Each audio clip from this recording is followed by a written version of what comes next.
evaluation of Strassen matrix multiplication, supporting triple-double precision floating point arithmetic. Thank you for. Can you hear me? Yeah, Yes. we can hear you. And I want to. I want to show my presentation paper. So you can share your screen on the icon on the left next to the hand is for sharing the screen, I think. Left. Yes, the first icon The first icon. on the left. Left. Yes. A little Most left. Share your screen.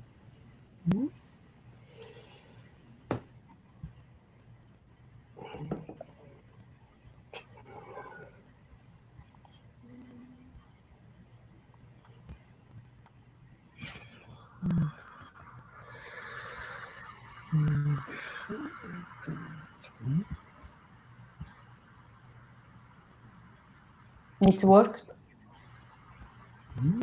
No, it's not working. Are you finding it? Yes, I can. I can. I found the icon and I choose application window of Microsoft PowerPoint, but we cannot share. I can send my.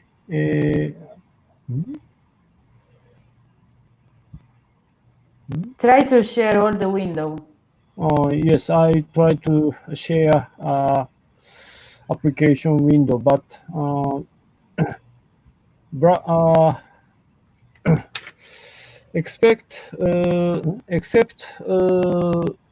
except Chrome window, we cannot show the. You can click on the first option in the window. No. He did, but he said Chrome web browser doesn't show his slides.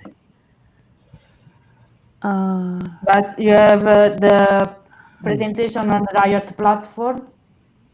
Yes, he downloaded it on the Riot on the room. This is Matsufuru-san's. Matsufuru-san.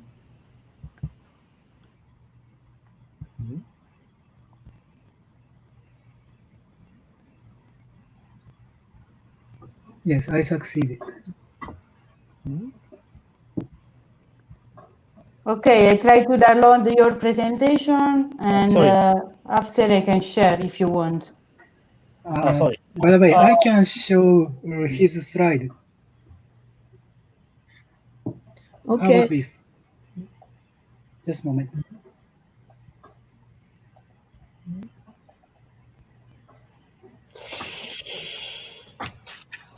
Thank you.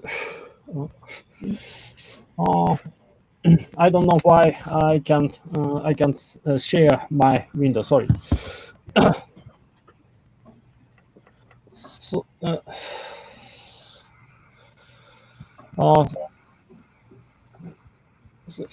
sorry, I started. I will start my presentation. Sorry.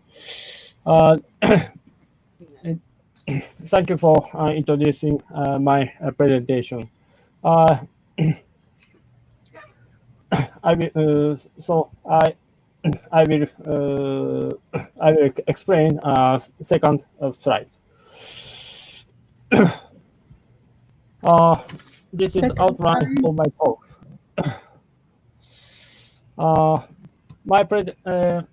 Recently, Nakata's multiple precision linear array pack over linear multiple precision brass library is very most popular as multiple precision floating point linear algebra package. But this package has many places to be many places that should be accelerated. So we need we need a faster multiplication, linear multiplication, linear computation library as Atlas or OpenBLAS. So we are developing BNC multimil library, which is original multiplication matrix multiplication library. In this time, we added new triple double operation arithmetic to my library. So we showed we also the performance of new implemented triple double operation Strassen and Winograd algorithms.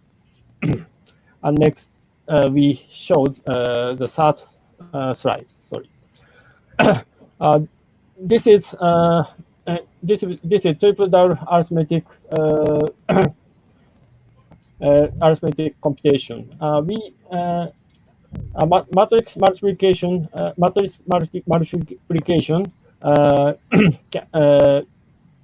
use only addition and multiplication. So we use the algorithm 6 and algorithm 7 in my library. Sorry, please proceed next slide. Sorry. This is fourth slide. The above table shows the whole computational cost of double double operation, triple double operation, and quad double operation. According to the table, new implemented triple double operation, addition and multiplication require about 3.8 times more complexity compared to that of double double operation, addition and multiplication. And the performance of triple double operation, the cost of triple double operation, addition and multiplication is less than quad double operation. So our new implemented triple double operation performance are expected to be placed between double double operation and quad double operation. Sorry, let's proceed fifth slide. Sorry. This is matrix multiplication that we tested. We use two square matrices A and B, and these elements are written in this line, in the second line, and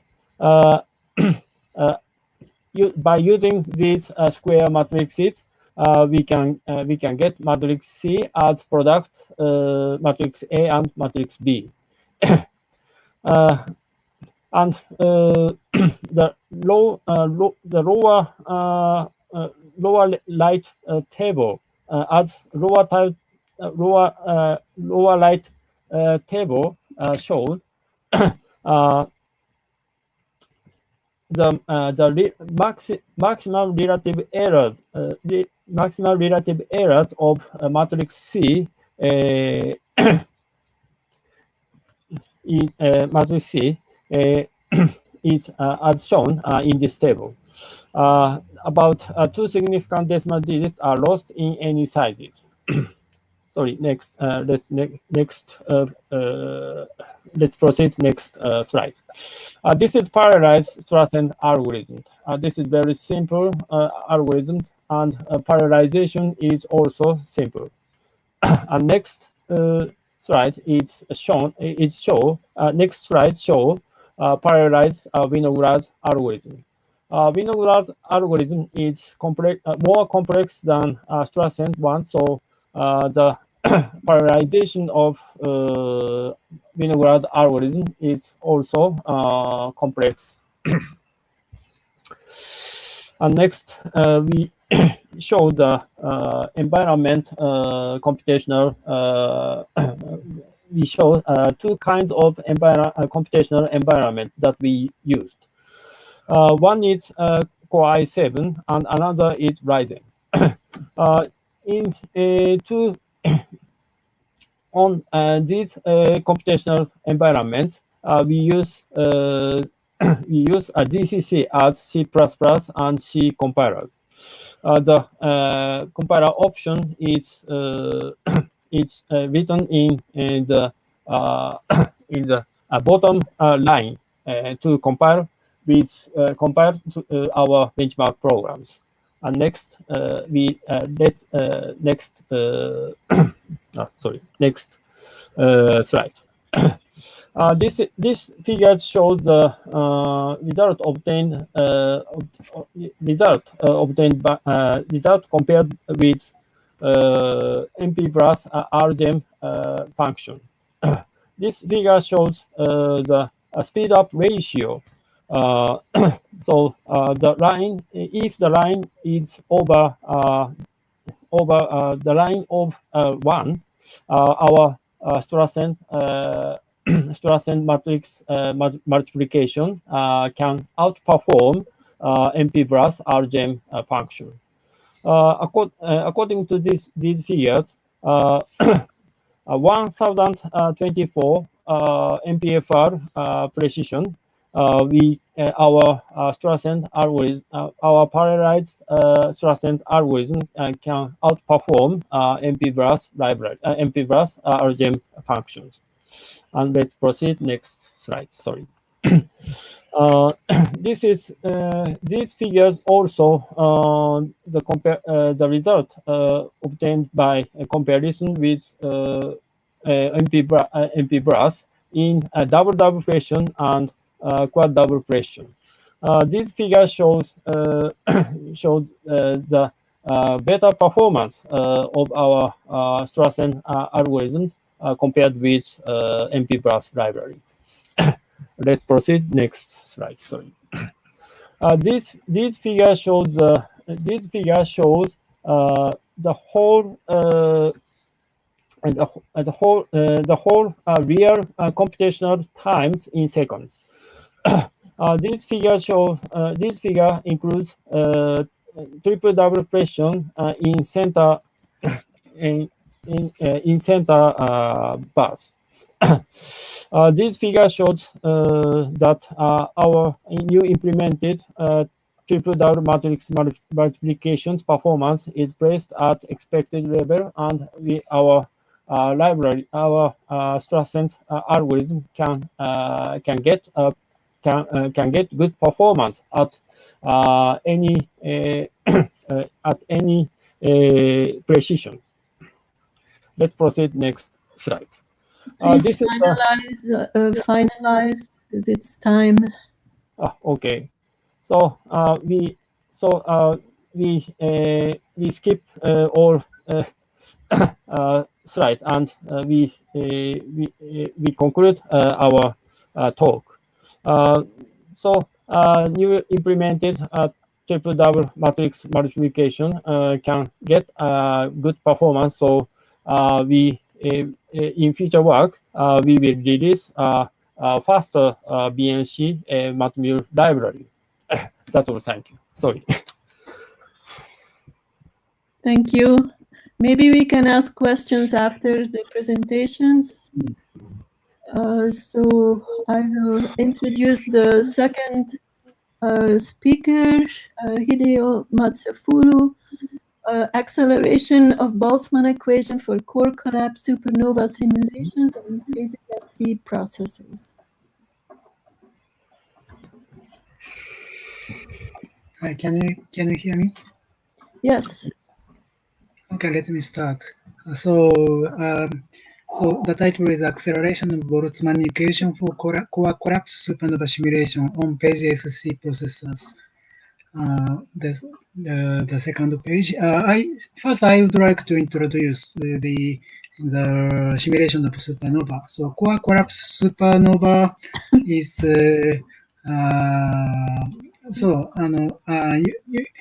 it is famous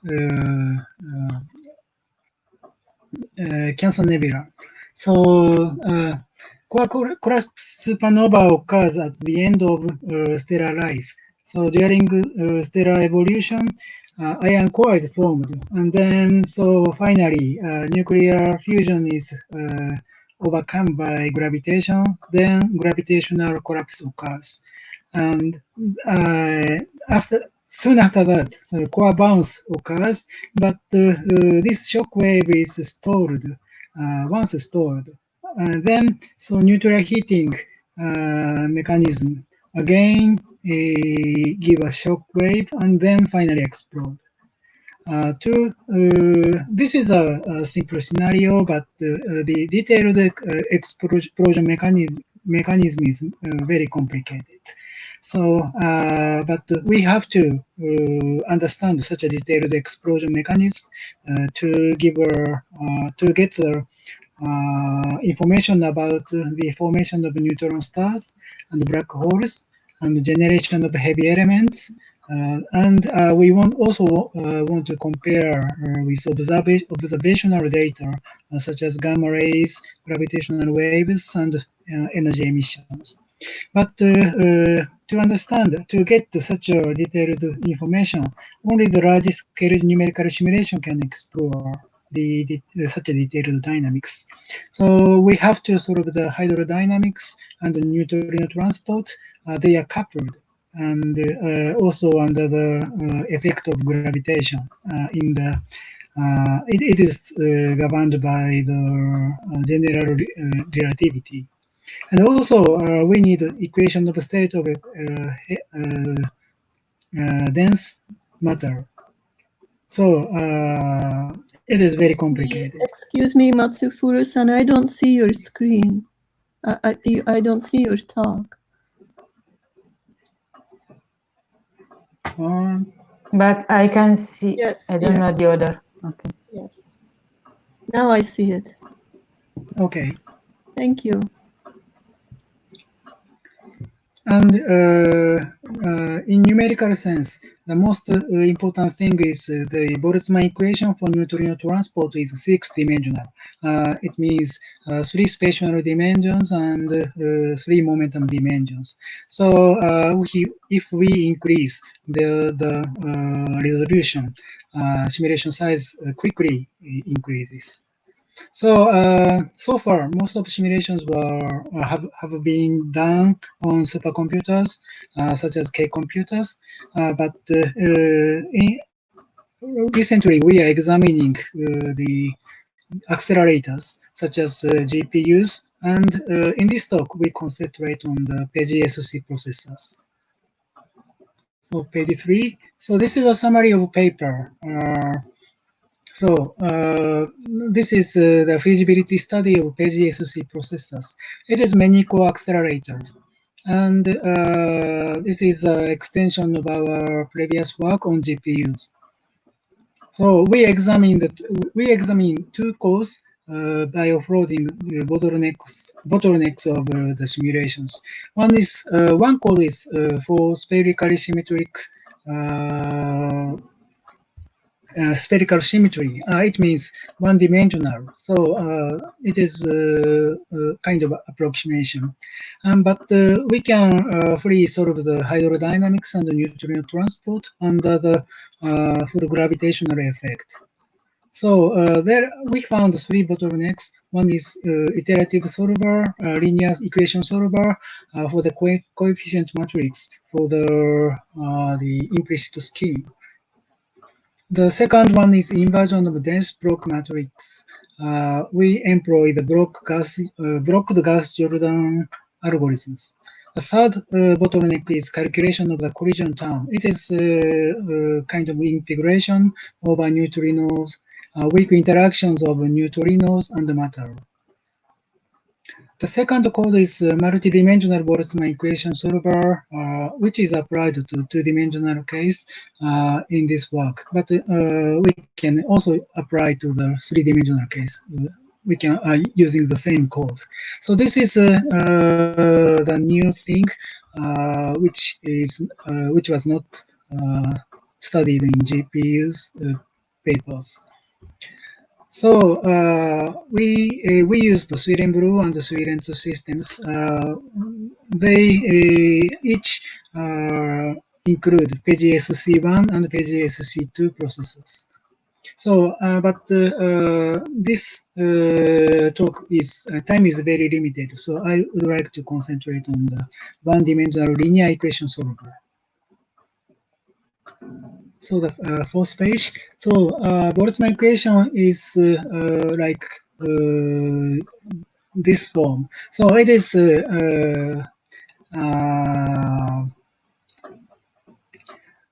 it is very general equation, but what is important is which can be reformulated as the evolution equation of the six-dimensional distribution function. And so the left-hand side is the kind of conservation over distribution function. The right-hand side describes the interaction of matter, interaction of neutrinos and matter. So it is called collision term. So this collision term is complicated, and we have to evaluate. But by rewriting the left-hand side, we arrive at the evolution equation. So then Lagrangian hydrodynamics, and we employ the implicit scheme. Then we have to solve a linear equation for such this kind of this form of coefficient matrix. So as you see, it is blocked tridiagonal matrix, and each block matrix have has around several hundreds to several thousands ranks. So we employ the linear iterative linear equation solver with weighted Jacobi preconditional. The detail is please look at the paper. So this is the introduction of PGSC processors. There is two generations of PGSC processors. The first one is called PGSC1, and the second is PGSC2. So Sweden Blue and Sweden 2 systems at KK includes these processors. So the main difference is the number of processor elements. It is the same as cores, and each core can launch 8 threads. And other difference is memory bandwidth. So you see PGSC1 has better device memory bandwidth, and our code is our algorithm is restricted by the device memory bandwidth. So we mainly use PGSC1 for the development and optimization. Then 6th page. This is a result of performance. So horizontal axis is the size of the rank of block matrix, and the values are performance per device. And so there is 3 matrices. MD inverse means the blocked form of matrix, and it does not include the communication among between the neighboring node and neighboring process. The other two has communication, but as you see, so there is no large communication overhead. So this value, which is almost 15 gigaflops, and so byte per flop of this matrix is around 4, and device memory bandwidth is about 100 gigabyte per second, but dividing by 4. So 25 is expected limit of performance. So it is about 60% of such estimation. It is very good, not very good, but not bad, we think. So this is after the such a optimization. So we changed the data layout and unloading or padding. Okay, this is just a list of optimization we applied. Then we obtained the performance in the last slide, last page. Then we also measured the performance on page SC2, but it is less than page SC1, which is expected as the difference of memory bandwidth. But we haven't used all the cores, so it is not a fair comparison. So I didn't show the picture of we haven't directly compared the performance. Also we compare with GPUs. So GPU is not much faster, but it is also explained by the difference of memory bandwidth. Okay, so this is the conclusion, which includes all the measurements we did. So for the one-dimensional case, so 3 bottlenecks, 3 parts are floated, and for iterative linear equation solver, and for inversion of dense block matrix, we have a good acceleration of these tasks. But for the calculation of collision term, offloading is not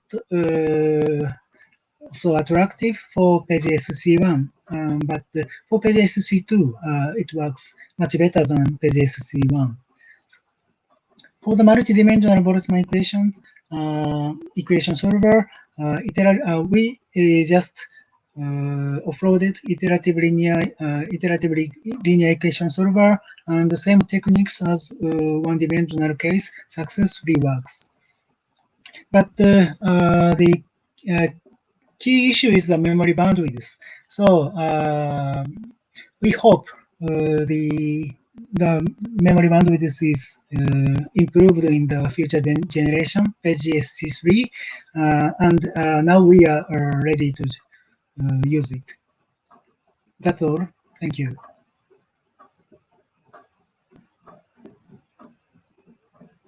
It is your mic is muted. All right, thank you. So we are running over time, so we'll do the questions all at the end of the after the presentations, if that's okay with you. Yes. So then I will go on with my presentation. Let's see, I'll share my screen.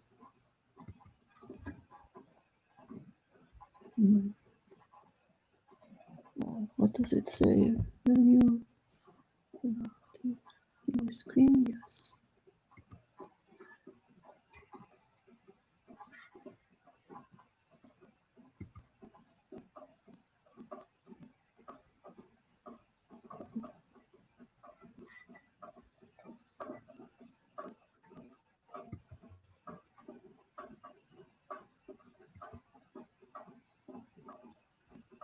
Right.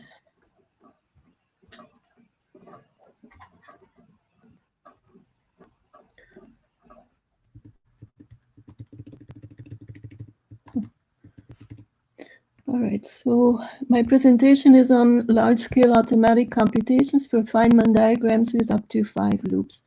So I hereby thank my co-authors, Yuasa, Olagbema, and Ishikawa, and also the organizers of the conference. I will go over loop integrals, the tools, methods we use to compute them, and then go to some results. As a motivation for the calculation of loop integrals, higher order corrections are required for accurate theoretical predictions of the cross-section for particle interactions. We use Feynman diagrams, which give rise to Feynman loop integrals in the calculations. Since a general analytic treatment is not possible, for general mass and momentum values, we resort to numerical approaches, and that leads to multivariate integration. Here is a representation of the loop integral with n internal lines. The first one is over the unit cube in n dimensions. After removing the delta function, this reduces to an integral in n-1 dimensions over a unit simplex. Here, C and D are polynomials determined by the topology of the diagram and physical parameters, and the new 4 minus 2 epsilon is the space-time dimension. Here epsilon is a regularization parameter, which goes to 0, so nu goes to 4. Excuse me, it is, Yes? yes, okay, now it's, the slide is active. Is it okay? Yes, now it's fine. It's fine, okay. So here are the diagrams we consider. A and C are two 4-loop diagrams, and B is a 5-loop diagram. The integral I of epsilon satisfies an asymptotic expansion in powers of epsilon. For the first two diagrams, that starts at the constant term, k equals 0. Those are finite. And for the diagram C, I behaves as 1 over epsilon due to UV ultraviolet divergence. For the non-adaptive methods, we have lattice rules that are determined, that are specified over the unit cube by their generator vector, and embedded lattice rules Qm composed of m to the d scaled copies of Q. We pre-computed the generators Z and implemented them in the programs. The double exponential method, DE, uses one-dimensional transformations in each direction, such that the Jacobian decreases very rapidly as t increases, so that the domain can be truncated and the trapezoidal rule is effective under certain conditions on the integrand. For the adaptive methods, they're often related to automatic integration, where the function is specified over a domain D, and absolute and relative tolerances are given, which lead to a target accuracy requirement. Then the integral approximation Q and the error estimate are returned. An adaptive algorithm successfully selects the highest error region or a high error region, subdivides it, and replaces the integral and error estimates by those over the parts until the termination criterion is achieved. The parallel tool, the adaptive tools we use are parents for parallel adaptive integration layered over MPI. This uses message passing and load balancing. And then ParaAdapt maps the integration over the local integration over the subregions for 2, 4, 8, and 16 subregions simultaneously to the GPU. Then we also use, as other tools, transformations to smoothen singularities and extrapolation,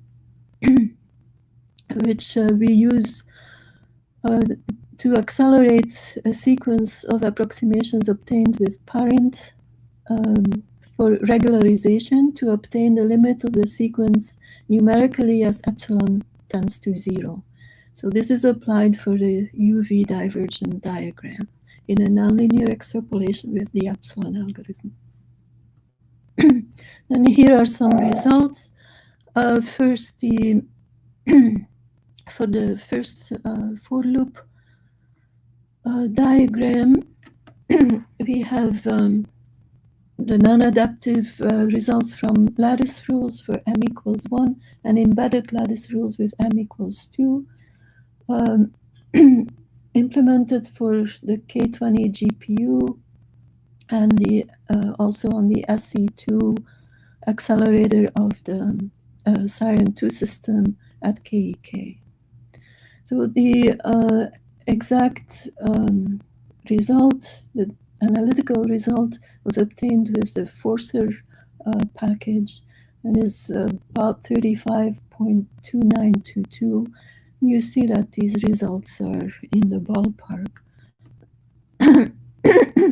Sorry. Then results from Paradapt for 4, 8, and 16 subregions.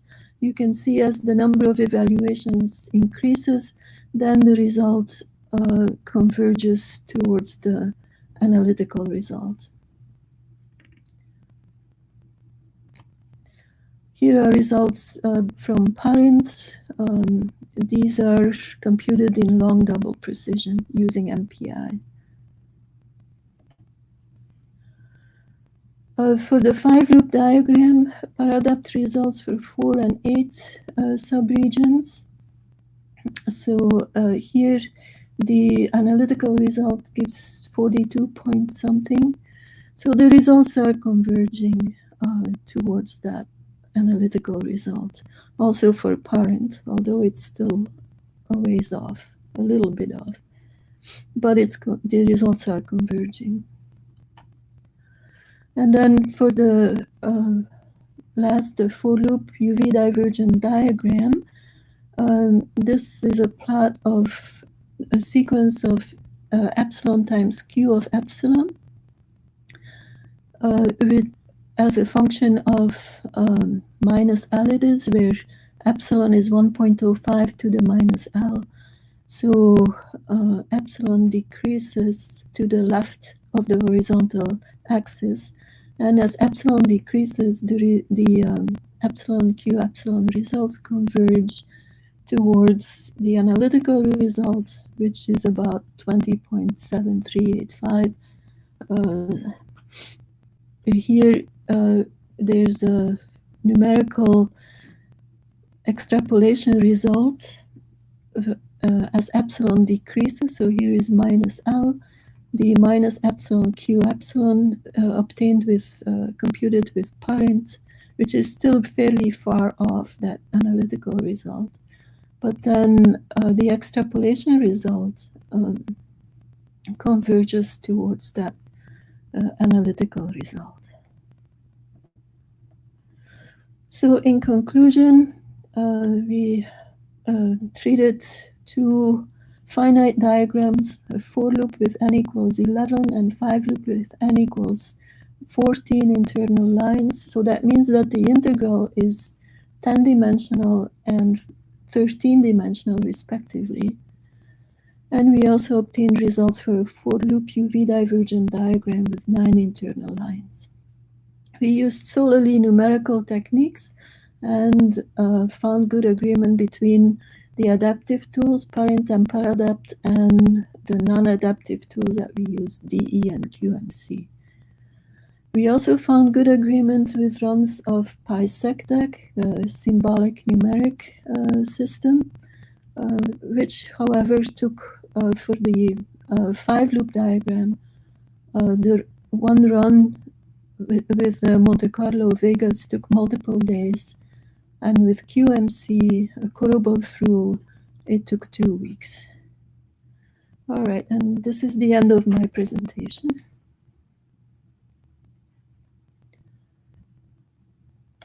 So,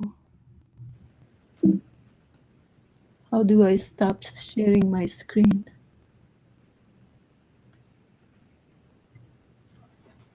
Oh, here. Okay, I got it.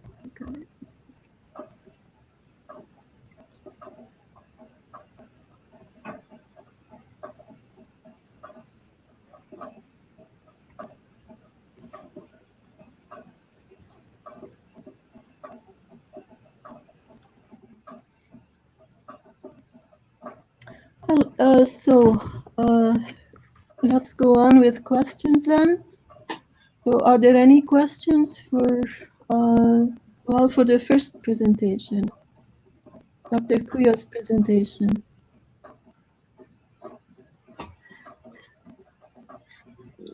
Maybe by this.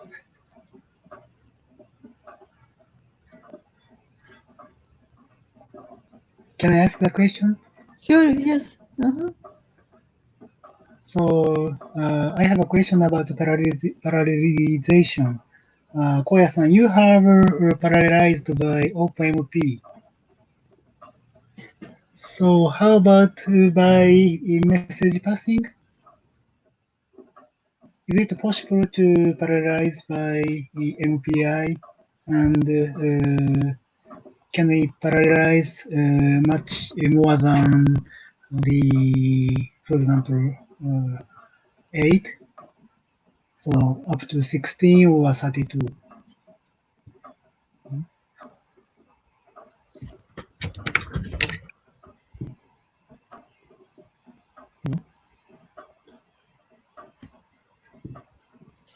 This question is for my talk.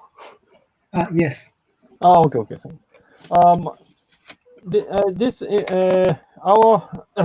Our current implementation is only with OpenMP. So this we have no plan to extend parallelization by using MPI. Sorry. I see. So by looking at your page 6 and 7, so it seems maximally up to 8. Can you generalize to more many threads? Yes. I want to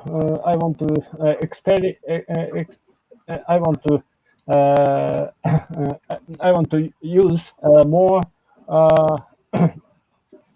number of threads, but in current parallelization will be probably limited in many threads. So so as I said in conclusion, as feature work, I must use the technique like seamed instruction to extend our performance to more number of threads. I think so. You also, Son, did you have a question? Thank you. Yes, I have a question to the presentation of Koya-san. Oh, okay. Koya-san, Yes. I have a question on the plot shown in slide number 9. Number 9. Yes, there are 4 plots. And I have a question about the left down plot. Left down plot on Core i7, right? Yes, Core i7. And in this plot, using 2 threads below 1000 at 1000, the behavior of the 2 threads is different from other plots. Is there any reason? Usually, using 4 threads, 2 threads is behavior is different. What do you know the reason? I don't know, but I don't know, but in our experiments, especially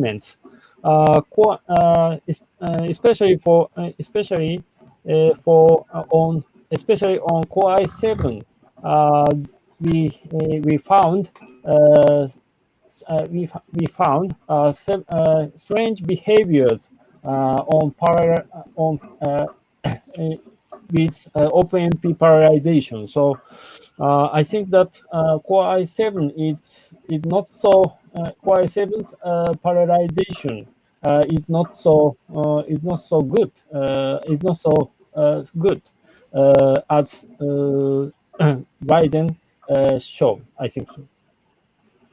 Okay, thank you. You're welcome.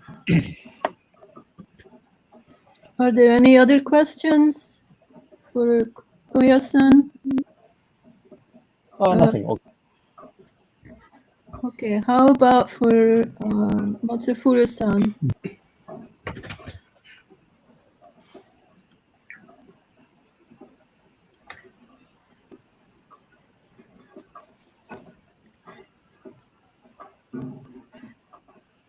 Elise-san, Yes? can I ask question to the presentation by Matsufuru-san? Yes, sure. Okay. Matsufuru-san, your final Yes. goal is six-dimensional Boltzmann equation solving. Is it right? Yes. And in this talk, you concentrate on the 1D, and future work is 2D.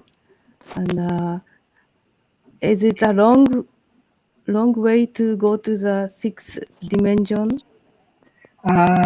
Sorry, I wrote six-dimensional, but it is for Boltzmann equation solver, which means three spatial dimension and three momentum dimension. But in this conclusion slide, I wrote 2D. That means spatial 2D. So that means actually it was maybe five-dimensional. Including the momentum. I see. Thank you. Any other questions for Matsufuru-san?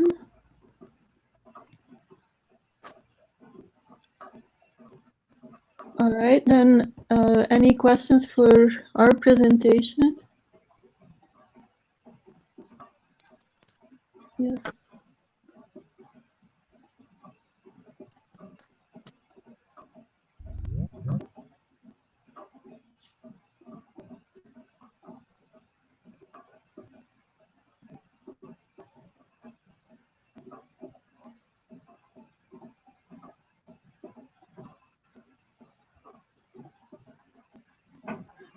So excuse me, maybe just I missed your explanation about this figure. Could you explain once more? Yes, sure. So here along the horizontal axis, you have minus L. For the epsilon, epsilon is a geometric sequence of 1.05 to the minus L. So as L increases, epsilon gets smaller and it goes to 0. Here L is 30, and then going to the left, L is 60. So the epsilon is gets smaller going to the left. Then the plot is of the values of epsilon times q of epsilon, which since the integral behaves as 1 over epsilon, so a constant over epsilon, then epsilon times q of epsilon goes to that constant. So the constant, the constant c, the c1 of 1 over epsilon converges to this value here. And that value is the analytic value result. I see. So this point is the limit of extrapolation. This is not the extrapolation yet. These are just the values of epsilon times q of epsilon, and they're listed for two methods: the double exponential and the QMC lattice row. So, and those they're very close together. I see. Just I cannot distinguish these two. Yeah, they're almost undistinguishable on the plot. Yes. Mm-hmm. Thank you very much. Yes.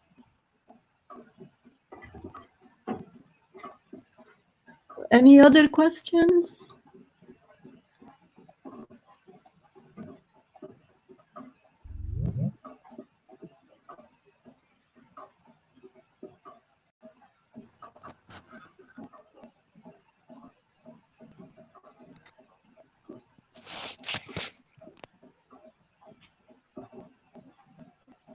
All right, then if there are no more questions, we will close the session.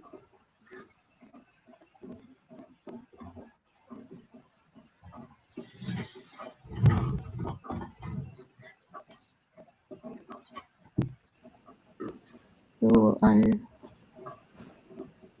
happy to meet you virtually today. Share this session. Thank you very much. Thank you. Thank you very much. Thank you very much. Bye-bye. Bye-bye. Goodbye. See you. Thank you so much, Miss Elise. Thank you.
Good afternoon.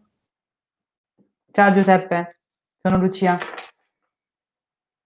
Ciao. Giuseppe, mi dà un tuo microfono.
Good afternoon.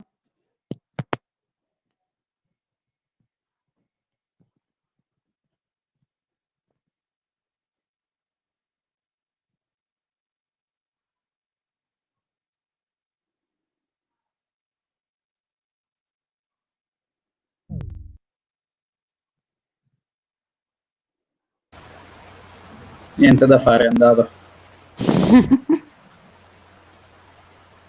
Good afternoon. Are you the speaker for this session?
Ok.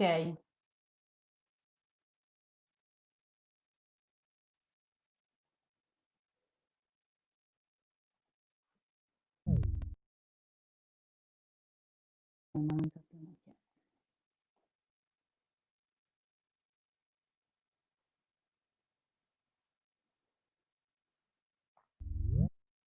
è. Is on.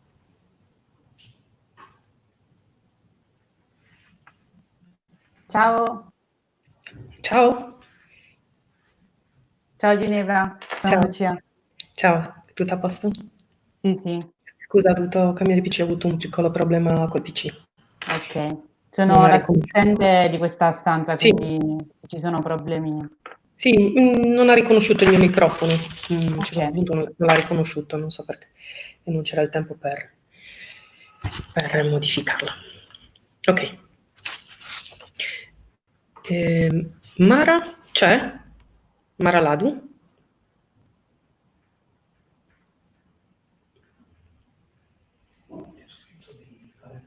Ok. Bene. Invece per la seconda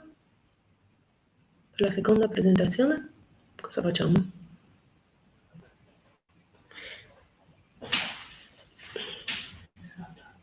Ok, c'è la seconda presentazione, Environment Dimension.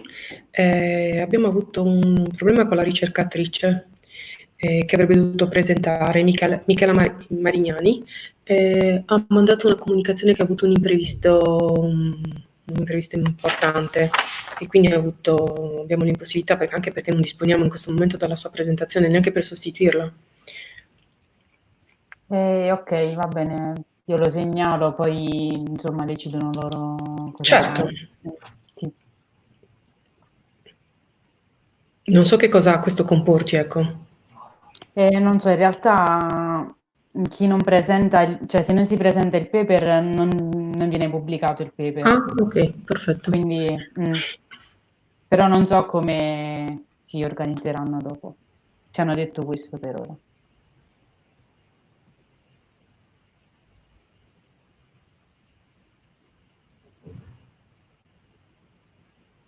Ok.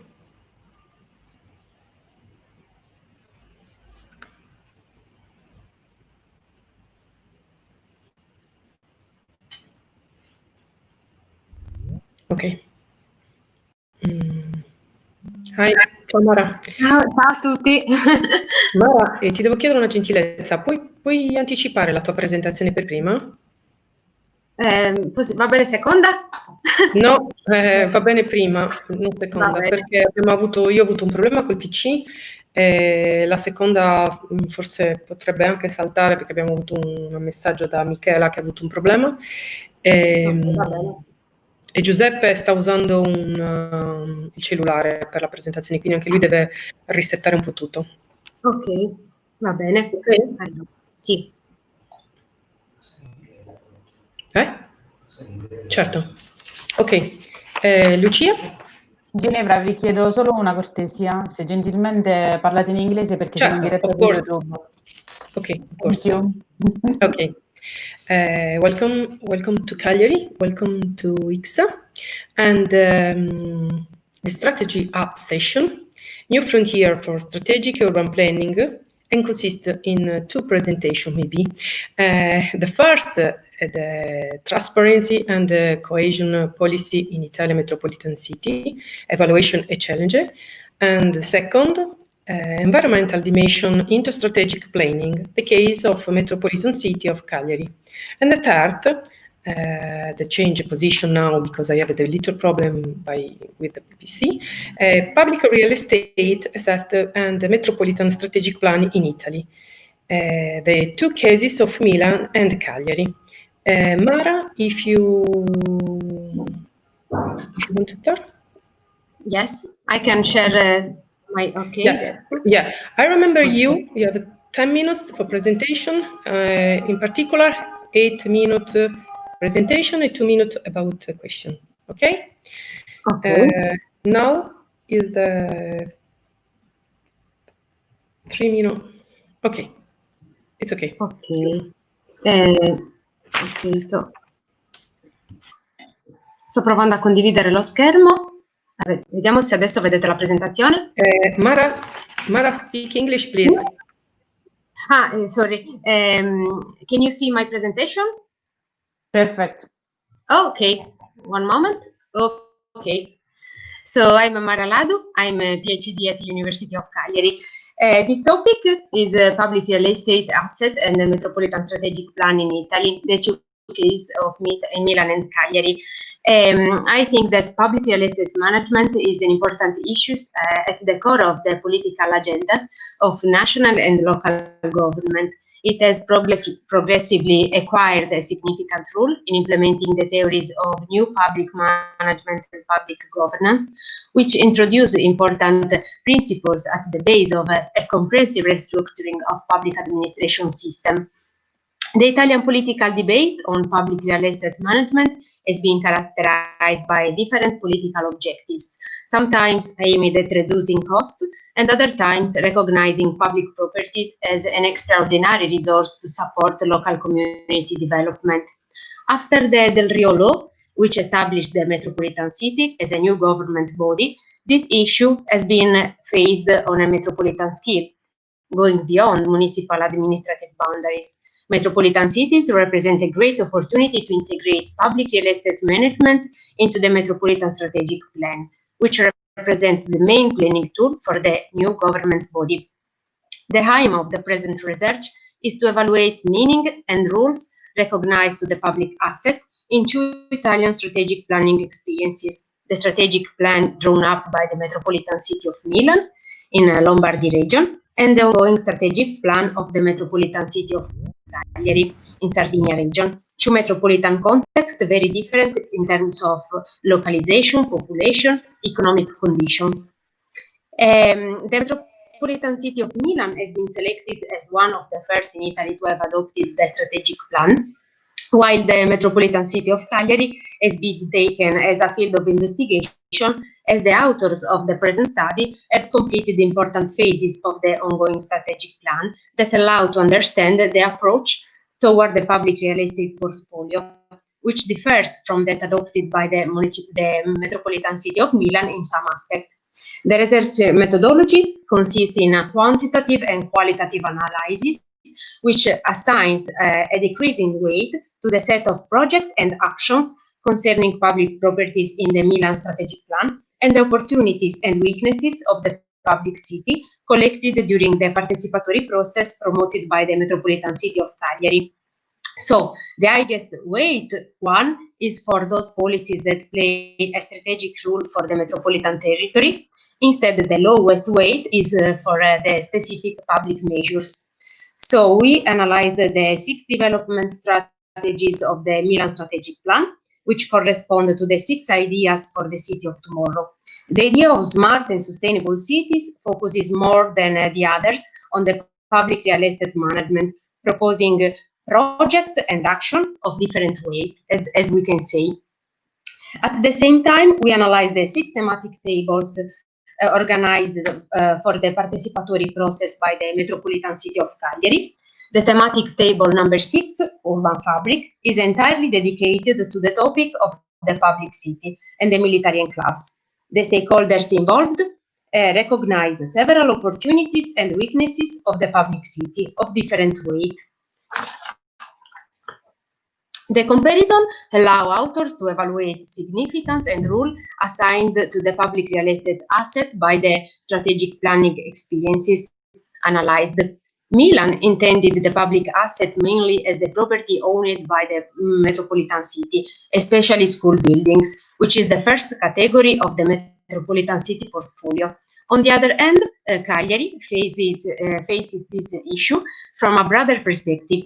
Here, the public city is understood as a system of buildings, open spaces, green areas, and mobility infrastructure owned by different public bodies and institutions.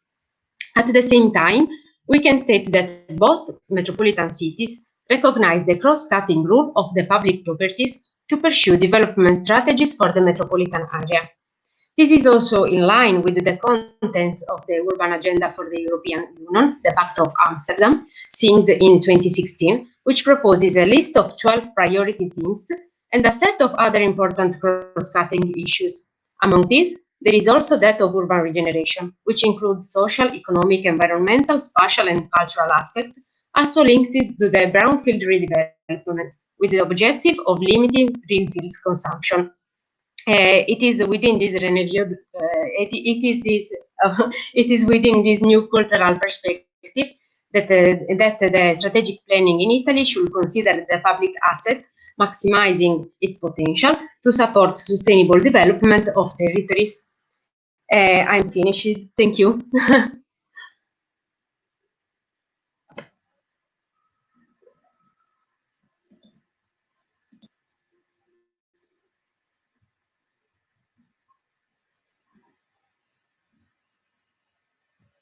I'm finished. Ginevra, sorry, your microphone is off.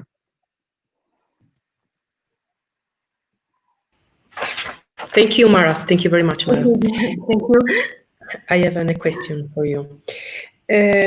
What role does the public real estate sector play about after coronavirus? Yes, I think that all unused or underused buildings and land in our cities can play an important role for organize a new asset of public services, because the new rules for distance between people ask for more spaces. So we can think that this asset available can play an important role to organize a new geography of the public services in our cities, also at the neighborhood scales. Maybe not only for the public services, but also for a new collaborative welfare, because with the financial and the economic crisis that follow this pandemic, we can also ask for a new participatory process, also in providing new services for people. Okay. Okay, Mara, thank you very much. Any question in the session?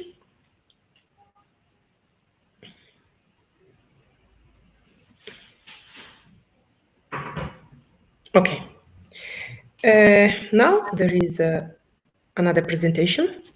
The transparency and the cohesion policy in Italia metropolitan city evaluation and the challenger. And Giuseppe Boruso. It's okay. Are you ready? Yes, okay. The only thing here is that I have to switch. Sorry, only one thing.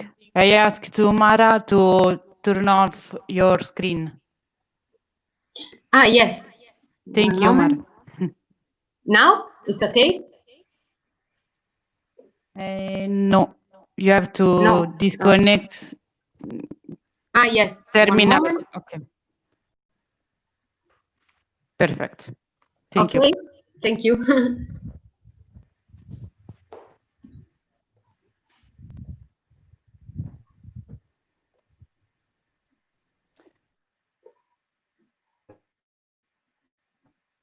Okay, have to check how to share my. I have to see how to screen. Just a second that I find, because I'm working with my mobile and I'm trying to find out how to run my presentation actually. Just hold on a second, please.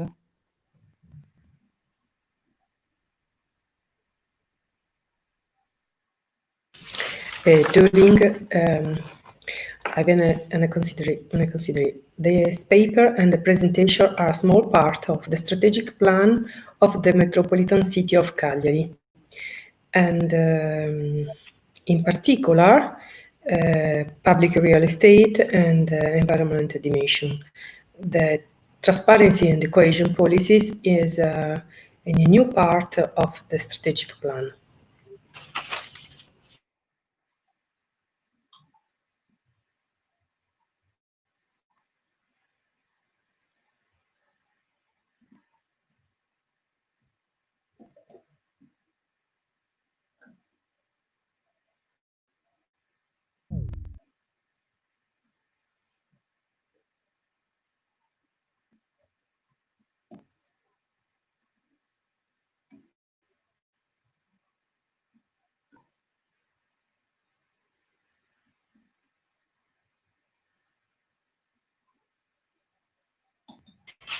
Luigi?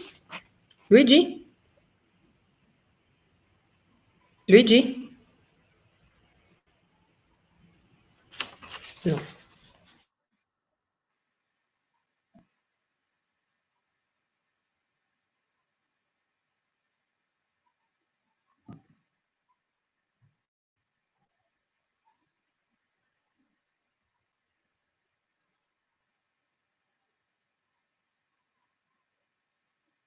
Sorry, Ginevra. Can I share the presentation of Giuseppe? Or if there is a problem for the... Just 1 second, because Giuseppe okay. had a little problem by... Yes. If you want, I can share the presentation now. Okay.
sorry for the time, but I still have some problem. Okay. Lucia, can you launch the presentation? Can you allow me to share my screen? Sorry, Giuseppe, I don't have your presentation, but I think that Mara, she shared the presentation. Right, Mara? Okay, so if you can hold on a second. Yes, if Giuseppe send me his presentation, I can share it for you. Okay, because I don't have the presentation on the Riot platform. Because I have some difficulties in sharing my presentation to the onto the screen. Okay, so if you hold on a couple of seconds yet, please pardon this time. And okay, Mara, I'm sending you the presentation.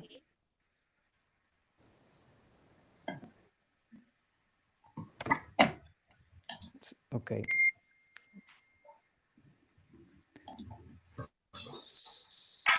So, okay.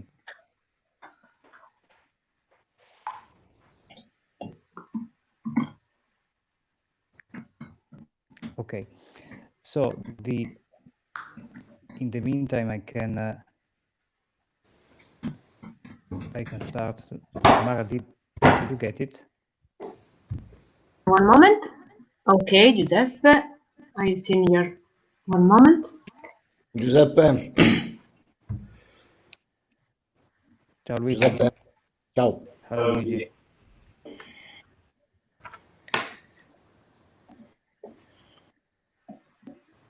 What is the situation? Can you update me about? You have the last presentation. Now there is Giuseppe with the transparency and the cohesion policy in Italian metropolitan city. Just 1 second, because he has a little problem with the mobile phone, his mobile phone. Just 1 second, please. Okay. Okay. Okay.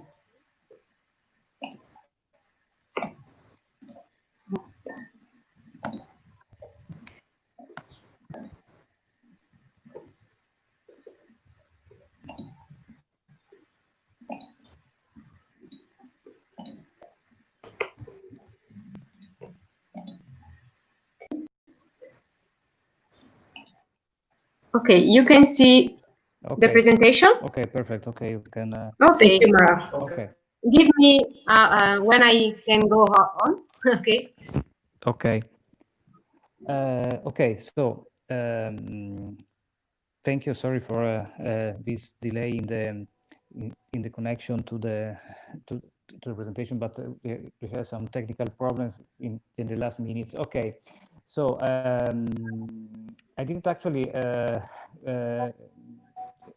participate very active to this paper, but I did follow some of the stages. So I've been asked to present it instead of the authors that did actually realize and made most of the work for realizing this paper.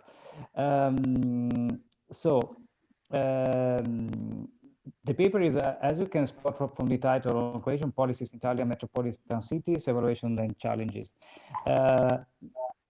Mara, if you can move to the second slide, please. Very, very briefly, the main point is actually to this research that, as anticipated by Ginevra, was the ancillary to one of the ancillary pieces of research for the realization of the strategic plan of the city of Cagliari.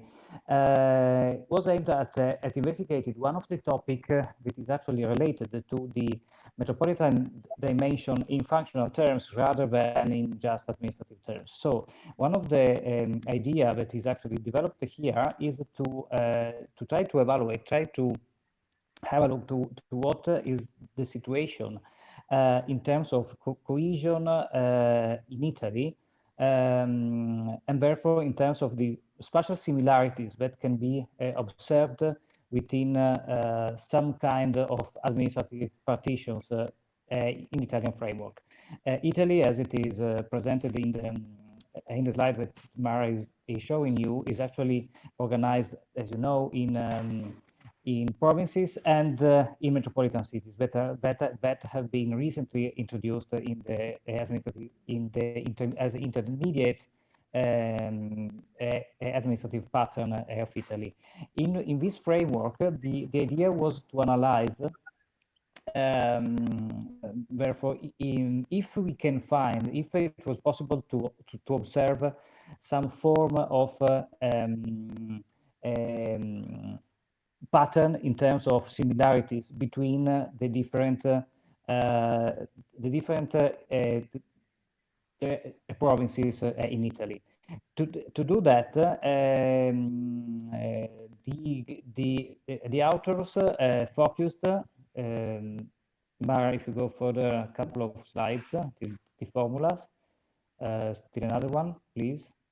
Okay, I'm not going very much in all of the technical elements that are presented here. Here it is just to present what is the tool that the authors actually used, the kind of spatial analytical techniques that the authors applied in order to observe similarities in terms of some phenomena, some spatial phenomena on Italian provinces. In particular, the analysis was done observing some form of cohesion. As in general term, very couple of words related to some elements as the focus. Therefore, what is the kind of data that has been considered in this term? We did consider, the group considered the total public cost and the GDP in terms of the attributed to provinces following the European cohesion policies, and also what has been defined in related to in particular to environment. Therefore, how much of the European fund has been dedicated to these particular elements. The analysis did focus on in particular the indicator that has been used is so-called LISA, that is local indicator of spatial association, that belongs to a family of spatial analytical techniques that are aimed at observing the so-called spatial similarities between contiguous areas. Therefore, what these indicators is actually doing is try to relate on an attribute and a spatial framework the characters of a certain area. So the result it is a pattern where we can find if close areas, close units, close administrative units have similar characters or the similar ones. Mara, if you move to the next one, to the next slide. Okay. Here you can spot one of the maps that have been realized. Here, what is considered is the total public cost and the per capita public cost in the different moments. That is in the different programming period. That is 2007, 2013 in this slide, and 2014, 2020 in the next one. What we observe here, it is the different maps that show how the phenomenon is behaving locally, and particularly related to its proximity. a couple of words about the results. The LISA produces 5 categories, five categories of spatial units. In the red one, we have a high level of spatial autocorrelation. That is, there is a similarity between contiguous regions and their attributes. So they share some kind of homogeneity among them. Blue ones are therefore red. It is high. So there is a very high similarities between the spatial and non-spatial components. Blue, it is low. So there is a low similarity both in terms of the attribute and spatial components. Pale red and pale blue are intermediate situations. In particular, pale red areas are those in which there is a high level of the attribute and a low similarities between the neighborhoods. Gray ones do not appear as particularly as a significant in this context. What we can find here, it is a situation that is actually portraying something that could actually be kind of expected. That is a prevalence of impact of this kind of investments, particularly in southern Italy, although with different impacts. So in particular, we can observe that mainly, southern Italy are the receptor of the major public costs, both in total and per capita, and also considering the environmental sector. If you move to the other one, please, so we can observe. Oh, sorry. No, little before. Okay. Here, on the contrary, we have a comparison between another indicator that is actually not just on the European Union funding, but on the GDP, particularly the per capita GDP as observed in 2 periods, that is 2007 and 2017. So 2 periods that are actually related to the 2 funding periods of the European Union. And here also we can observe an image that is, on one side, it is the mirror of the other ones. That is, okay, we can imagine that northern Italian provinces and units having a higher level of per capita GDP are not actually the final receivers of the European Union funding policies. On the other side, we can observe what did actually happen in this period, and therefore observe what are the differences of the 2 periods. We can observe that if you focus a little bit on the image on the left, that is actually portraying the situation in 2007, we can observe quite a neat divider between northern Italy and southern Italy, including the 2 major islands. In 2017, we observed that the spatial autocorrelation increased, particularly in the north. Therefore, the GDP per capita seemed to be more strongly related with spatial components. On the other side, we did observe also that southern Italian situation, as observing it in negative, it did decrease the negative spatial autocorrelation. So we can observe that some provinces, some units that once were blue, therefore we are very low autocorrelation, both in spatial and attribute terms, did actually exit from this situation, and therefore we could imagine, we could think that some effect of the spatial cohesion policies could have been set, but of course this will be the object for the evaluation. Another point that you can observe, it is just related to the city of Cagliari, to the metropolitan city of Cagliari. you can spot that the area is pale red. That means that the area has a high level of correlation of the high value of the attribute, but a little spatial autocorrelation. That is quite obvious from a certain point of view, as in 2007 we had a different situation, particularly in Sardinia Island, in terms of the administrative unit subdivision. Units did change from 2007 and then 2017, so the former province of Cagliari had a different shape and extension, and today the metropolitan city of Cagliari presents a more compact structure. Mara, if we can go to the last slide. Okay, so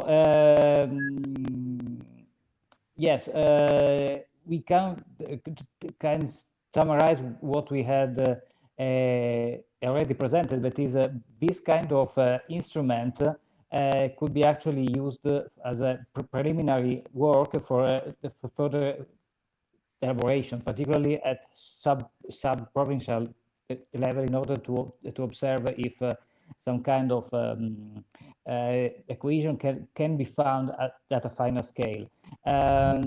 In this part, however, it was interesting to use this kind of tool as a preliminary analysis for further evaluation, also for the continuation of the strategic planning. Thank you for your attention, and sorry for the connection problems that we had at the beginning. Grazie, Mara. Okay, thank you, Giuseppe. Thank you, Mara, for assistance. And very interesting environmental autocorrelation in the province in Italy. I have a question for Giuseppe. What role the cohesion policy, if in Italy there isn't the cohesion fund, what role the cohesion policy play after COVID coronavirus in Italy for you? What think about this?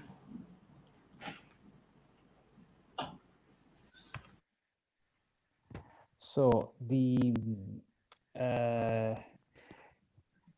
cohesion policies become particularly important, particularly in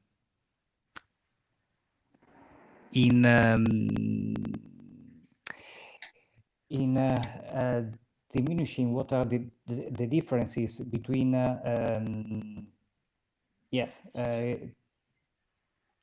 contiguous units. And my idea is that possibly there would be a need to rethink them in terms of the new needs that are that emerged after COVID-19 explosion outbreak. But this particularly those of concerning bordering areas and insularity, particularly because we did observe that regions kind of isolate one from each other in different parts of Italy, and also among different countries. So the idea of the cohesion policies, in my opinion, should go towards this kind of regionalization and of consideration of the neighboring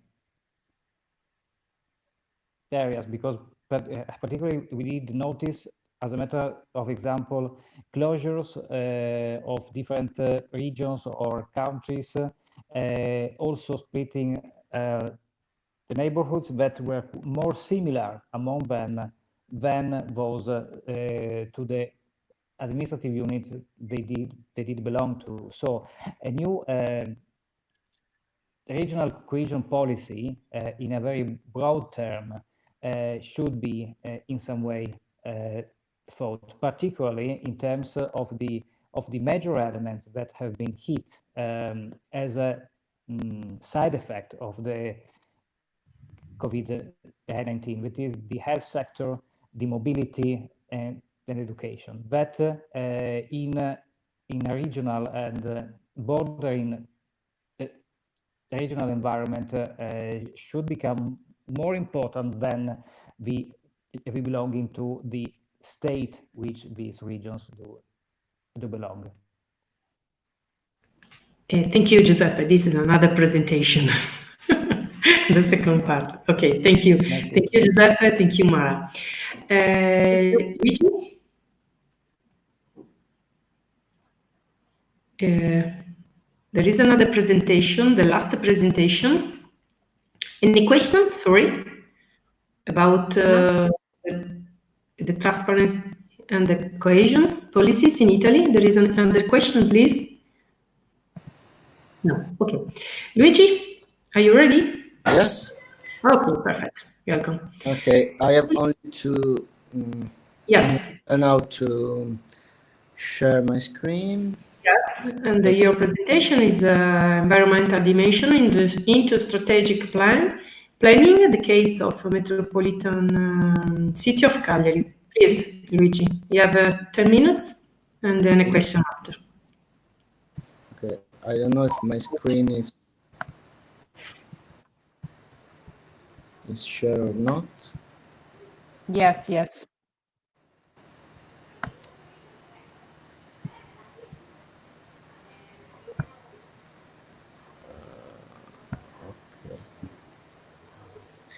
Okay.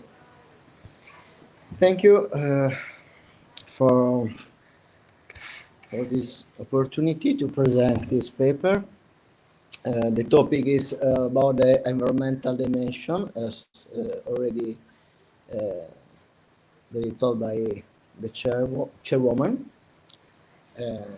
And in this paper, we explore the environmental dimension to strategic planning, and in particular in the case of the metropolitan city of Cagliari. So first of all, the idea of the paper was to explore the strategic planning, because in Italy the strategic planning started in the early 2000s with some experiences, but these experiences was only voluntary. Only recently this character of the strategic planning changed, and so we have with the real law a new season for strategic planning. In particular, this new season is regarded only the metropolitan city. The other cities are not involved in this modification, in this law. This is very interesting, because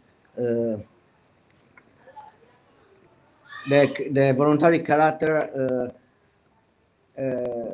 could be particular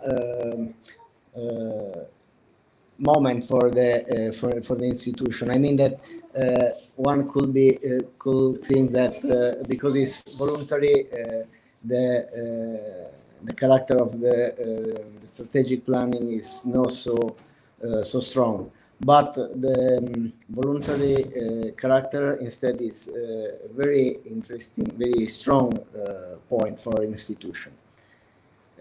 But from the real law, this voluntary character has been changed, and so we have now for the 40 metropolitan city and the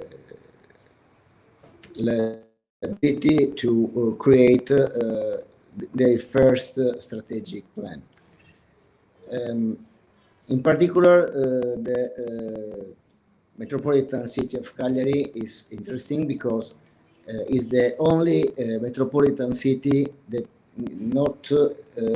is not the same, this constitute, but not the same city of the province. The other Italian metropolitan city are constituted by the same cities of the old province. This is a particularity of the city of Cagliari. The environmental dimension in the strategic planning is a very strong point because in this period all our city are facing the environmental issues. In particular, I'm referring about the climate change. But not all the metropolitan city are considering this aspect and these issues in the same way. Some of them are using an approach similar to strategic environmental assessment, but not using in the specific way. Other are considered only environmental character, just as lab. But in the case of metropolitan city of Cagliari, this environmental character is at the center of the action of the strategic plan. And sorry, Luigi. Yes. Sorry for interrupting you, but the presentation is stopped in the first slide. Oh, okay. Sorry. No problem. Thank you. Okay.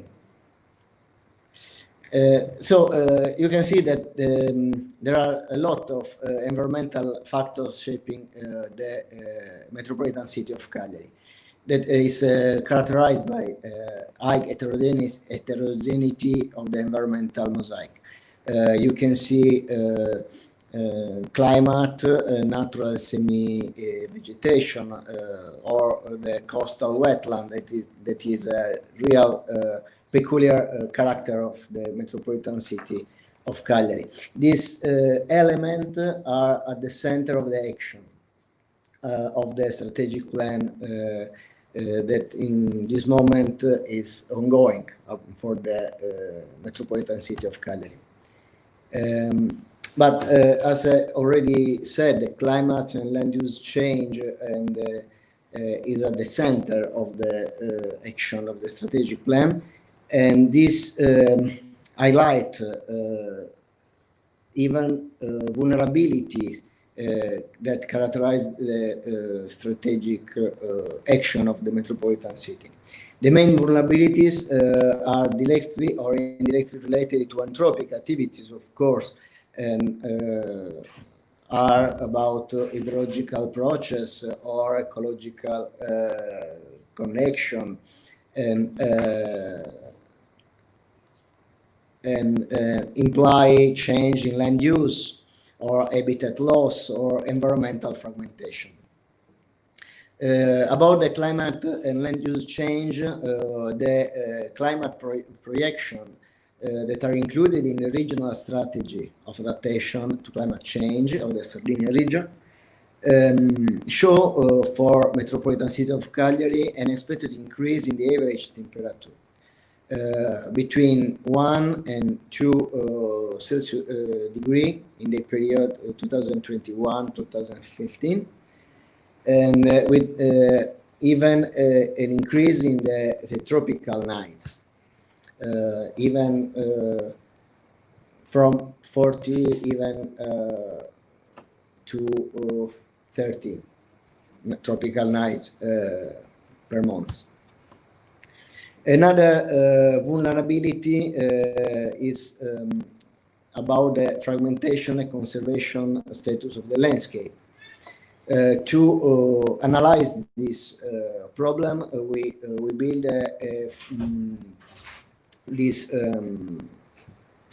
map to calculate the status of the fragmentation of the metropolitan city of Cagliari. As you can see that there are a good conservation status in the almost all the metropolitan city of Cagliari, but there is too an fragmentation status in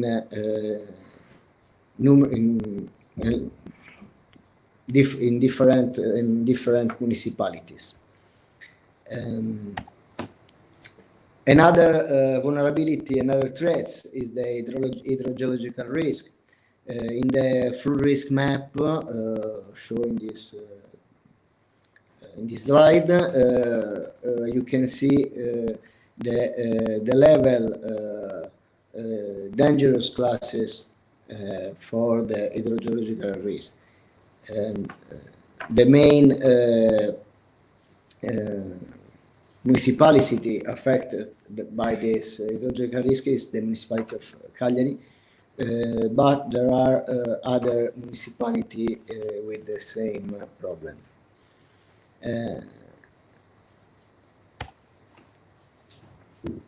We have other threats and other threats in the metropolitan city of Cagliari. There are drought, wildfires, and heat waves.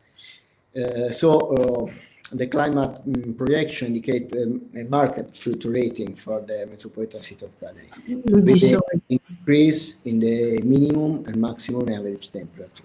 Luigi, sorry, just 1 minute, please. Okay, thank you. I'll go quickly to the conclusion. Which are the main assets to build the strategic plan?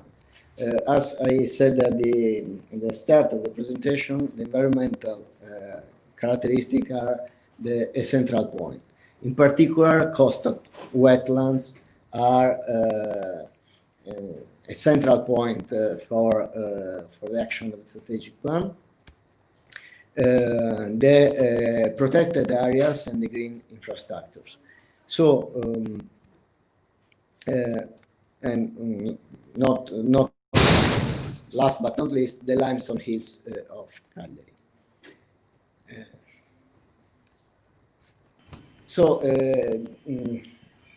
Just to conclude the last observation, last consideration, the environmental character of the metropolitan city of Cagliari and the climate change that we are facing are elements that are in this moment at the center of the strategic plan of Cagliari and are the first point, the central point to be considered in the strategic plan, not only in Cagliari, but for the strategic plan in general. This is because if we don't consider these issues, this problem, not for us, but for the next generation, we don't consider it in the right way the strategic term. Strategic is a term that have a medium and long term perspective, not a short term.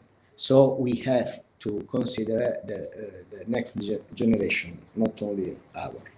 Okay, thank you for your attention. Okay, thank you, Luigi. Thank you very much. And Luigi, you are the principal investigator of the Metropolitan Strategic Plan of Cagliari. And I ask a question for you. What role does the environmental dimension, this particular strategic plan, play for us, metropolitan city? Just 1 minute, please, not another presentation. Thank you. The environmental emission?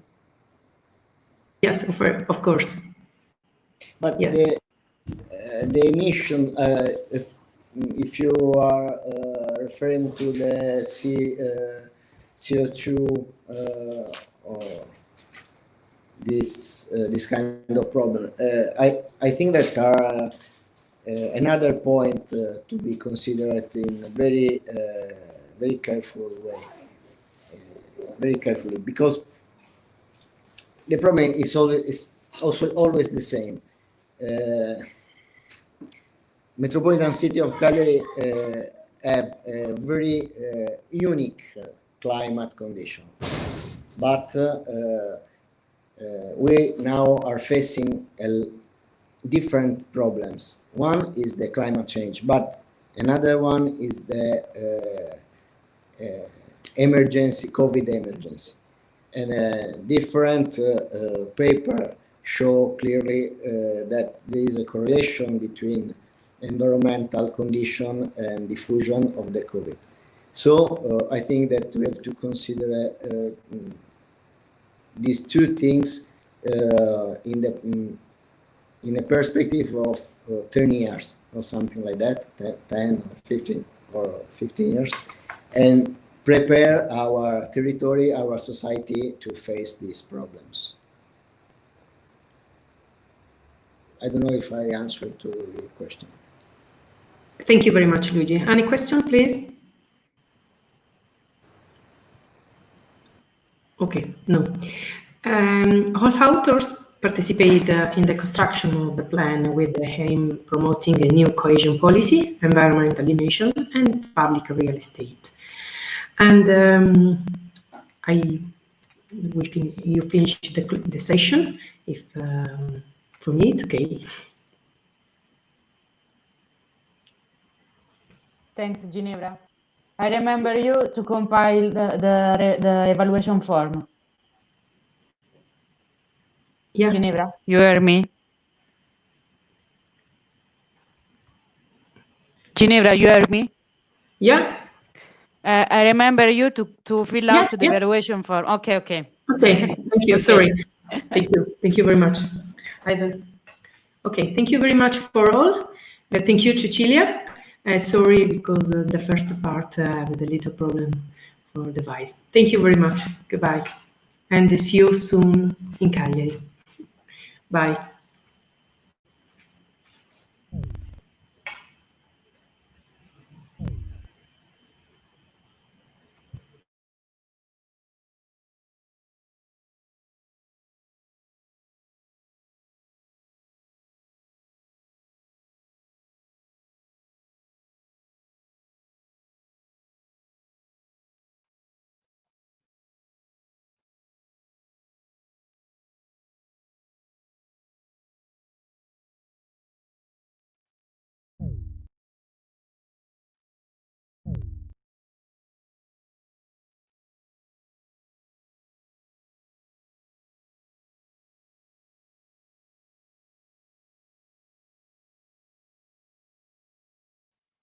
Iris? Oh, hello. I don't know if the pronunciation is good. Okay. That's good. Okay.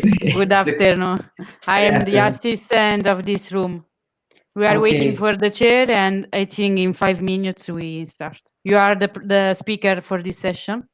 Yes. The GP Perfect. occupation. Okay. Perfect. We can wait. Just waiting there. Yes. I'll start. I'll see if it's okay. The screen share, okay? Yes. Okay. I'm to start to You try. can Now. try. Yes.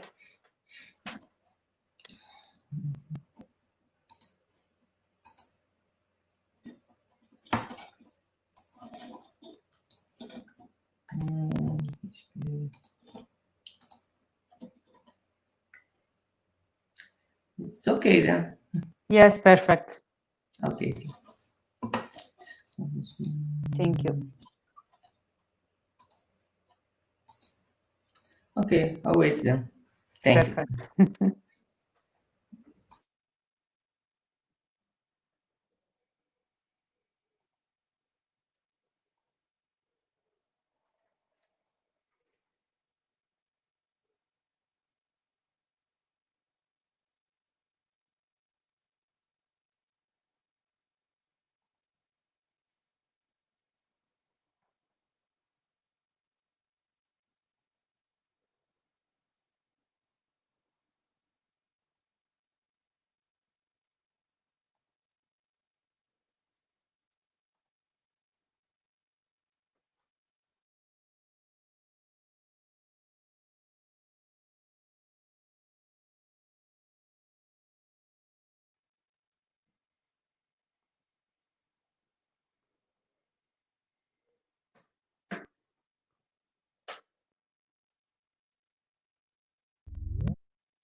Ciao Rita. Hi Rita.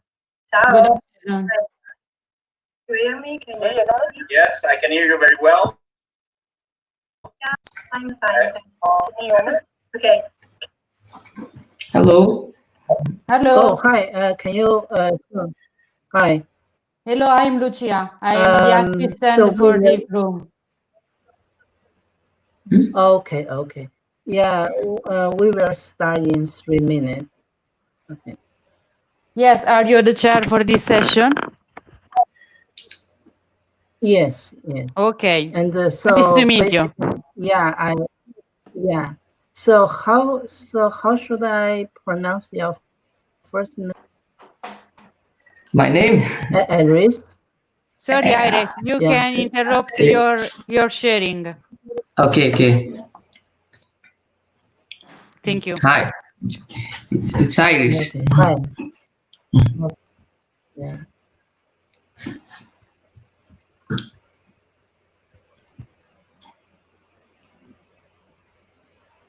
Oh.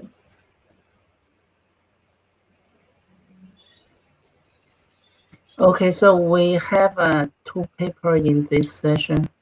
Yeah, the first one is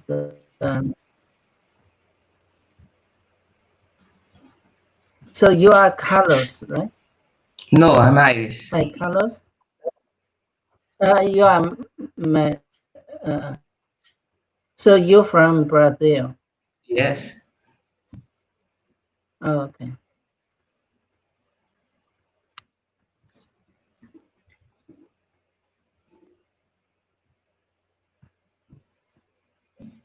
So are you a student or are you a faculty there? I'm a student. Oh, yes, student. Okay. Master.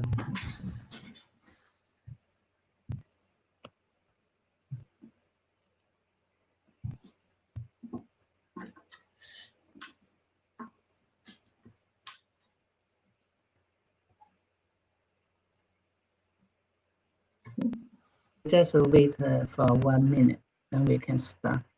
Okay. No problem.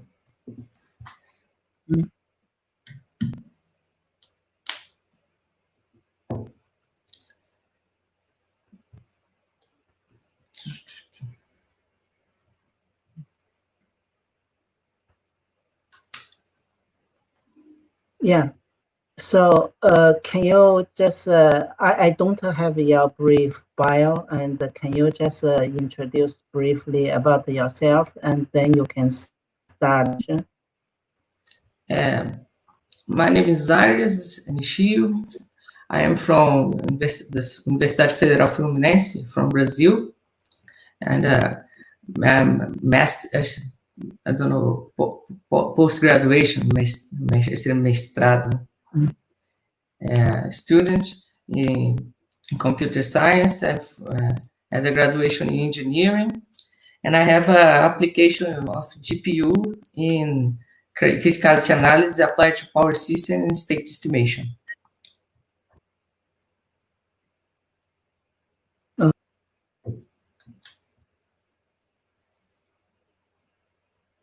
Okay. Yeah, I guess you can start your presentation. I can start. Okay. Start.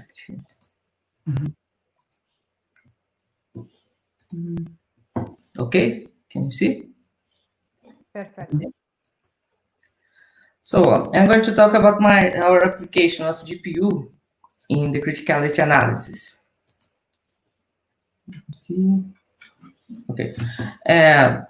The state estimation is one of the main tools of the operation of power systems. Its main function is to filter statistically small errors and to eliminate spurious measurements that contains bad data. However, it requires an adequate number of measures, varied and well distributed to correctly function.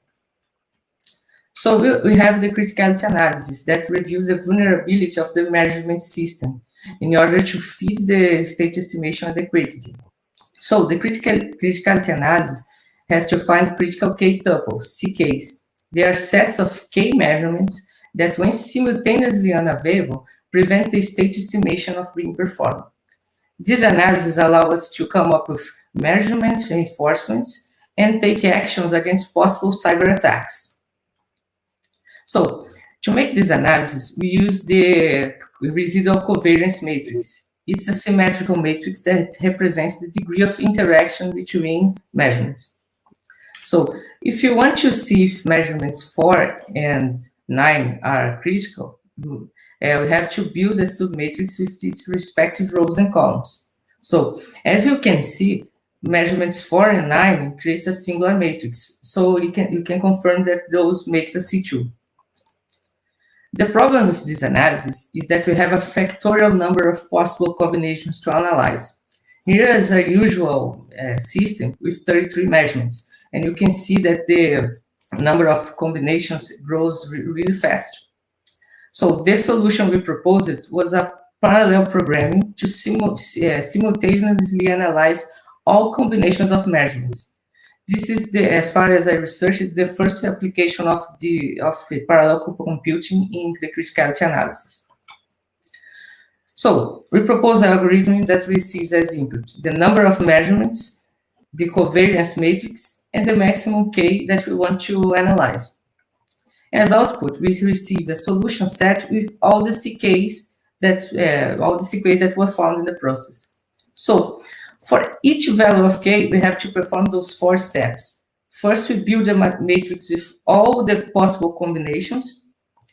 Then we find out the possible CKs. We confirm those CKs, and then we update the solution set. The steps 2 and 3 are the main focus of this work. Those are the ones that take most time to perform, and those are the ones that has been parallelized. Step 2, we build all the submatrix and test the singularity of those. Then, in step 3, we remove any CK that contain any CJ that was previously stored in the source set. For instance, if this C2 was considered critical and was stored in the source set, C3 will create a singular matrix on step 2. But it's not critical because C2 is a subset of C3. The step 3 then prevents C3 to be added to the solution set on the next step. So for the results, we compare the time spent in steps 2 and 3 for the following cases: the single-thread CPU that was implemented in C, the multi-threaded CPU that was implemented with OpenMP, and the GPU implementation implemented in CUDA. For the GPU computing, we also consider the data management between host and device. Used the Intel Core i5 as the processor and the NVIDIA GeForce 1650 for the simulations. So first, we used the 14-bus system with 33 measurements. Those are the combinations analyzed, and those were the CKs found. As you can see, the GPU had the best performance of all the 3 options, reaching speedups of 13 on the step 2 and 25 on step 3. Then we simulated a larger system with a lower redundancy of measurements. So we had more combinations to analyze, and we found more CKs. As you can see, GPU also had the best performance in this simulation, reaching a speed up of 12 and 18. We had a lower speedups because as it's a larger system, we had more data that had to be transferred between host and device, but still had a considerable gain of time, from a half an hour to 4 minutes. So, to conclude the presentation, the use of GPU proved to be successful to this combinatorial problem. We had a 25 times speed up achieved, and in future works, we want to include the steps 1 and 4 in the GPU level to reduce the time spent managing data from host to device. Also want to use GPU stream to assist with large-scale arrays. And we want to assist the branch and boundary risk that's already been implemented in criticality analysis in previous works. So, thank you. That was the presentation. Okay, that's great. I have several questions, and the first is what kind of language use for the DPU? What? What was it? Couldn't understand. What program language did you use? Language was implemented in CUDA. CUDA, okay. So when you say the measurement, so you mean, did you really get the measurement, or you just do the simulation? In my simulation, I just want to know that if the measurement unavailability, so I don't get the measurement, I get its availability. Just want to know if I remove that from the set, it loses the observability of the system. Okay. So what's the relationship between the measurement and the system? The measurement in the system. We have let me go back on the beginning. Here I have an example of a system with injection measurements and flow measurements. We have to use the state estimation so we can get the state variable of the system, so we can estimate others measurements that aren't available on the system, so we can operate this power system. If you don't have a adequate number of measurements, I cannot use the state estimation to find errors in those measurements, and also I can't estimate other measurements that are missed on the set. Yeah. Was that a good answer? Okay. Okay. Yeah. So for each subsystem, you should have some criteria to judge whether that one is operating normally or there's some problem, right? What? Can you repeat, please? There was some cuts.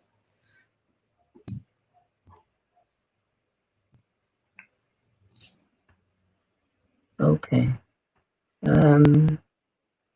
So is there any other people here? And so is there any question about this presentation?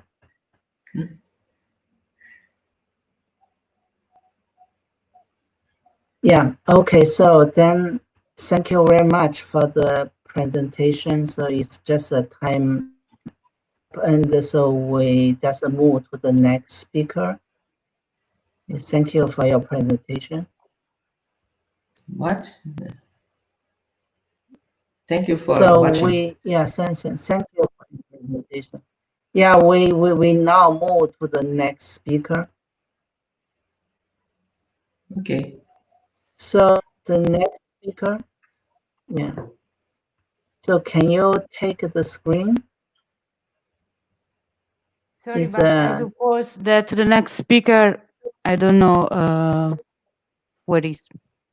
Is that? Oh, so the next speaker is that? Because I am the assistant and I don't know. The next speaker is Carlos. Okay. Carlos. So I suppose that basically, he's not Carlos. here.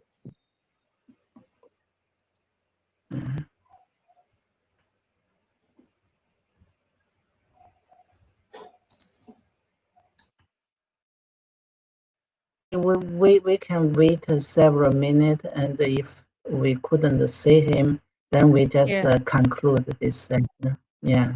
Yes.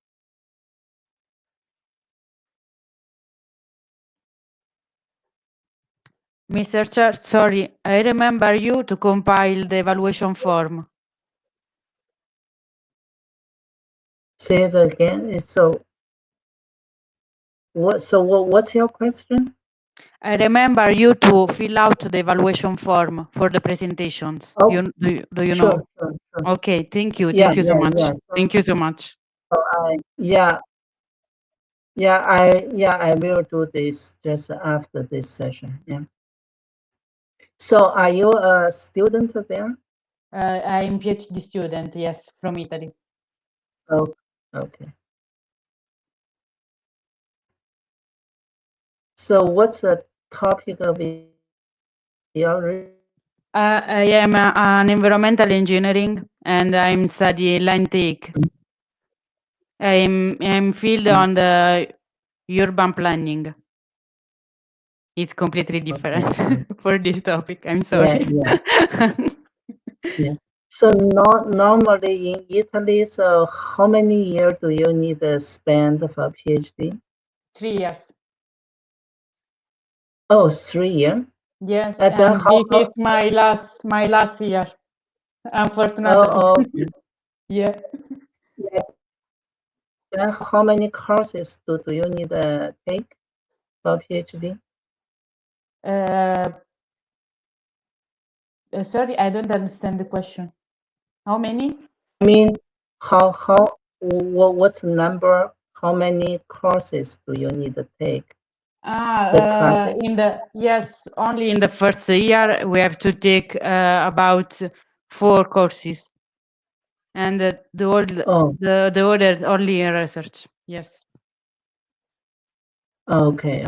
Yeah, probably this like the Canada, the things in Canada.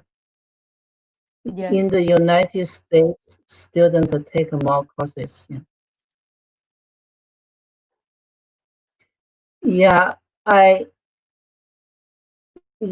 just probably won't show up, and so we just concluded this session. Okay, and thanks for the first speaker. Yeah, I guess we just concluded this one.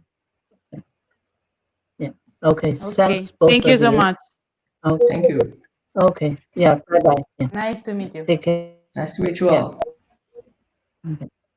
Yeah. Bye. Mhm.